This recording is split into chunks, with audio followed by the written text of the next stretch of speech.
Udumo kuNkulunkulu kweliphezulu nokuthula emhlabeni kubantu abathokozelwa nguye. Ubaba uNsibande okubingelelayo ngithi uJesu Kristu inkosi. Dlala ezulu. Unjani uright namhlanje? uJesu Kristu inkosi yethu uyakuthanda.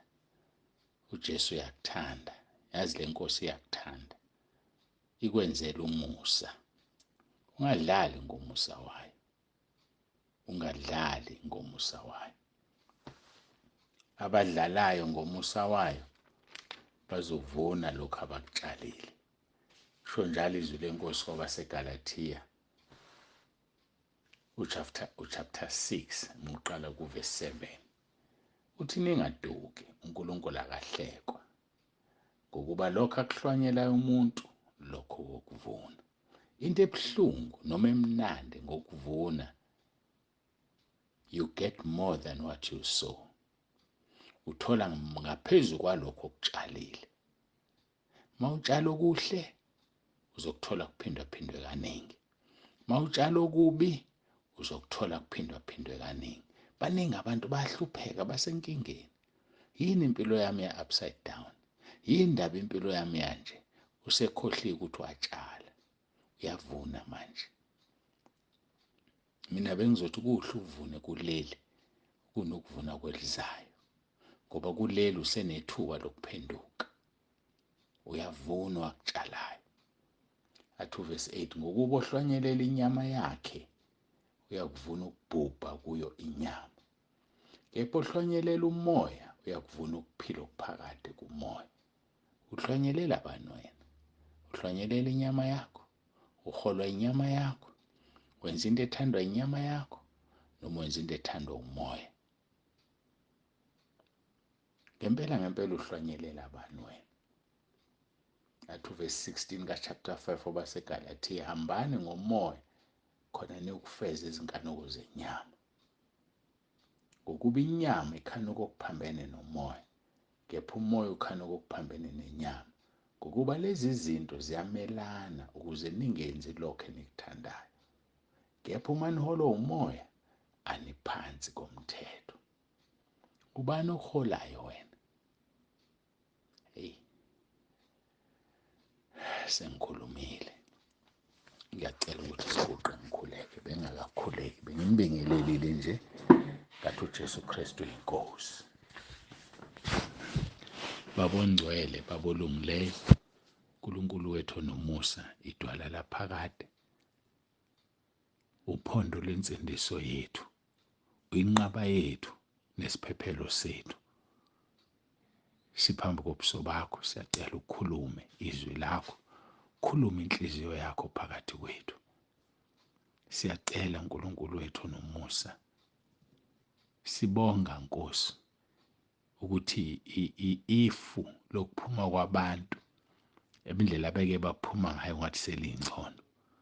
Kuphuma abantu abawu-15, kuphuma abantu abawu-10, kwesinye isikhathi close to 20 ngosuku olulodwa. Nkosi siyabonga. Kulo 2 days lithe ukwehla lelifu. Siyabonga uNkulunkulu wethu. Sikunikeza udumo. Ngoba laba abantu abebefakwa bebevala ikhala zabaphumayo. Abantwana bakho bayabaletha abantu bayaphuma ngapha. Ngiyabadabukela. Kodwa siyacela ubenzele umusa ukuba baphinde babuye bakhule kwelikamoya. Ngiyacela ngegama lenkosi uJesu. Sikhumbula ke Nkosi bonke abagulayo ukuthi ubaphilise. Beke sakhe isandla phezu kwalona loyo ozawubuhlungu manje. Beke sakhe isandla esinengalelo uliwe wakhipha ngasabantwana bakwa-Israyeli. Ngegama lika Jesu Kristu bayaphiliswa. Bayaphiliswa. Bayaphiliswa. Banezifo eziningi ezihlukeneyo. OBP, oshukela, ikhensa, HIV. Singabala sicinephi. Nayi iCovid ayikakapheli. Ziningi izifo Nkosi. Ama-ulcer. ekuningi uNkulunkulu wethu uyakwazi. Ngegama lenkosi uJesu Kristu sicela usibiyele ekhaya lezwi. Osekhaya lezwi angaguli. Osekhaya lezwi asindiswe manje. Ngiyacela ngoJesu Kristu ophilayo. Oyizwayo le voice note manje, noma ngabe akekho ekhaya lezwi, makaphiliswe manje. Ngegama likaJesu ophilayo. Thuma zonke izifo esihogweni. Thuma wonke amademoni amandla obumnyama ngegunya engilinikeziwe kuMathewu 16:19. Othe noma yini engibophe emhlabeni yaboshwe ezulwini, nengikhulule emhlabeni yakhululwe ezulwini. Ngibopha zonke izifo ngegama lenkosi yethu uJesu Kristu ophilayo. Ngizithumele esihogweni. Ungu-Alpha no-Omega, isiqalo nesiphetho. Wawufile emva kwey'nsuku ey'ntathu wavuka. Wabuye uphethe ihluthulelo zokufa nezehayidesi. Siyathoba phambi kobuso bakho. Siyabonga Nkosi. Ngiyacela ukuthi ube nalo esalalela inkonzo ukukhulumisana nempilo zethu. NgoJesu Kristu inkosi yethu. uJesu Kristu inkosi. Amen. Muhle-ke uNkulunkulu wethu, siyamdumisa. Asiyezwini lethu kwabaseFesu chapter 6. Sikhuluma ngaso isikhali number 7. Izikhali zamaKristu. Izikhali zamaKristu siqala kuverse 18 sigcina kuverse 20. Ngokukhuleka konke nokunxusa, nikhuleka ngezikhathi zonke ngomoya, kulokho nilinde ngesineke sonke nangokunxusela abangcwele bonke. Ninxusele nami, ngiyacela bazalwane, ukuba ngiphiwe izwi xa ngivula umlomo wami, ngize ngishumayele ngesibindi imfihlakalo yevangeli. Ngoba idinga isibindi imfihlakalo yevangeli. Ngizimisela ukukhuthalela ukuba ngibe isisebenzi esithembekile kuNkulunkulu esiqondisa kahle izwi leqiniso. Ngeke ngikwenze lokho uma ningangithwele ngomkhuleko. Ngikhumbuleni emkhulekweni yenu, nimkhumbule nomama emkhulekweni yenu. uJesu Kristu uyinkosi. Siqhubeke kuverse 20. Engiyisithunywa ngalo esiboshwe ngamaketanga, ukuze ngikhulume ngesibindi ngalo njengokuba kufanele ukube ngikhulume. Abantu abazi uma bengakaze bashumayele. Nowa-ke wama phambi kwabantu uma engekho kumoya akazi. Impi ekhona.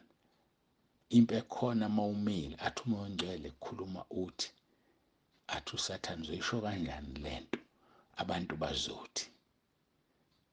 Umile lapha usempini, ubala amagama owakhulumayo. Hey webazalwane, kuma phambi kwabantu akuyonto encane.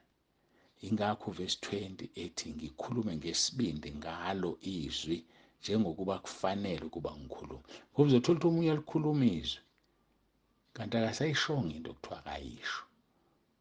Hayi khona akasayishongo. So siyayidinga imikhuleko kakhulu.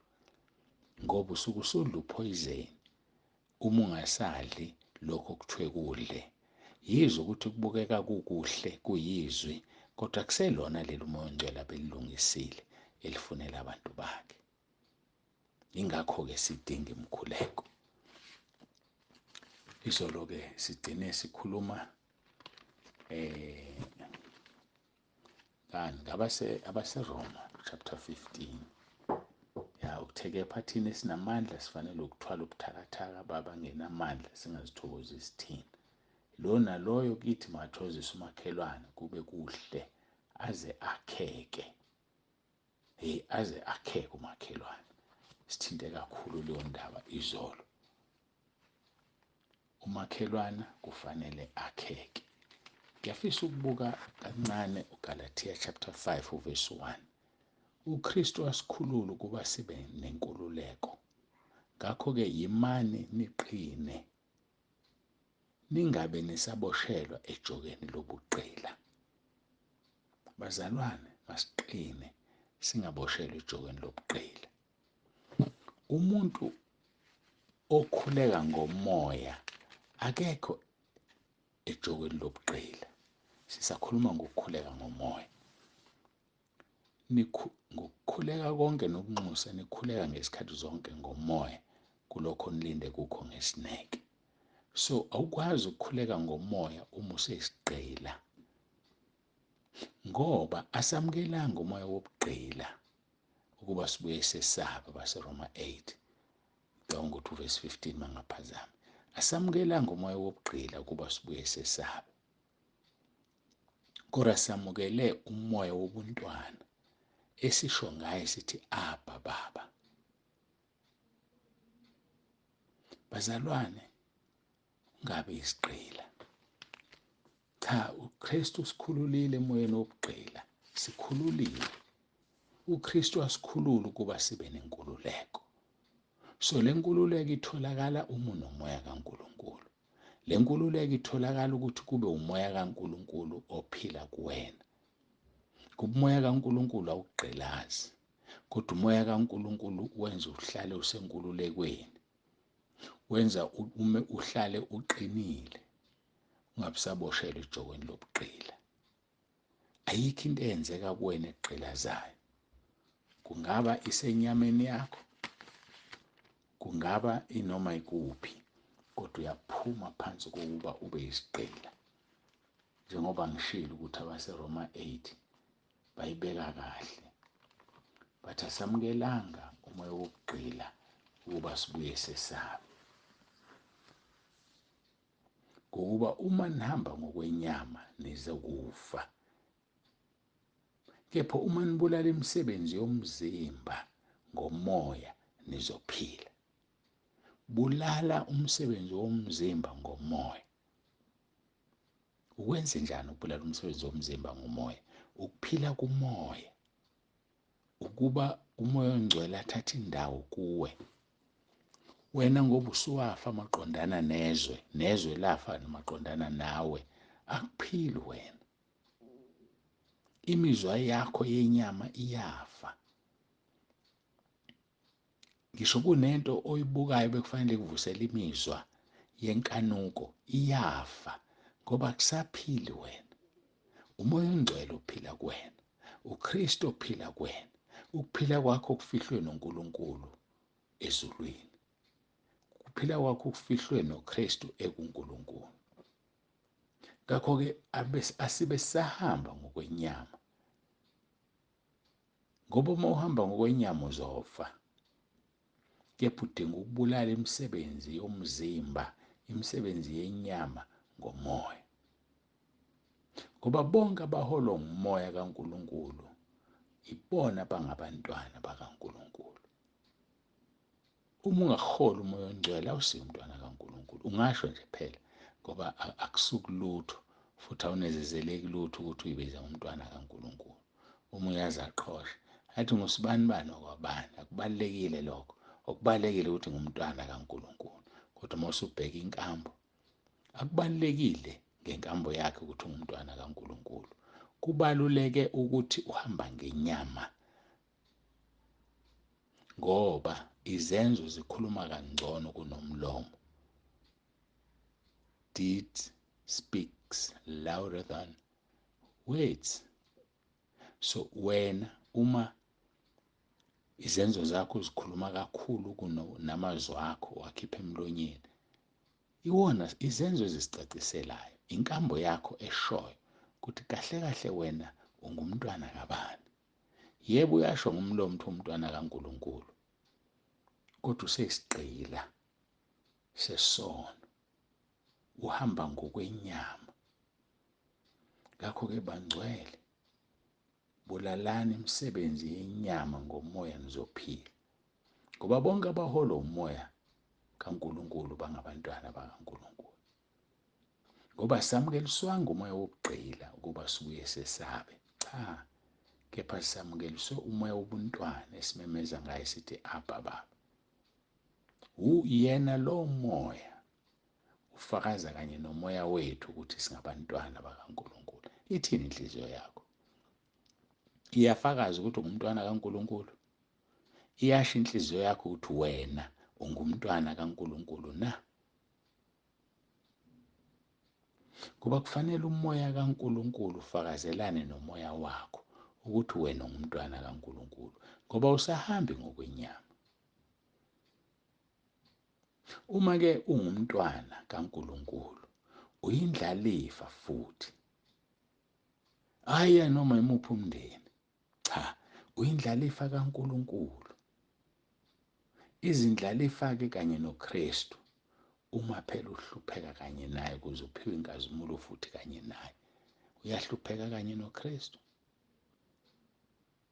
Udinga ukuhlupheka naye, ukungena naye enkingeni akukhiphe ngale. Njengoba abafana bangena esithandweni somlilo kanye naye, ungena nathi emlilweni, angene nathi emfuleni ukuze engasikhukhuli. Mntakababa, qaphela lokho okuhlwanyelayo uzokuvuna. Ngakho-ke masihambe ngomoya ukuze sivune ukuphila okuphakade.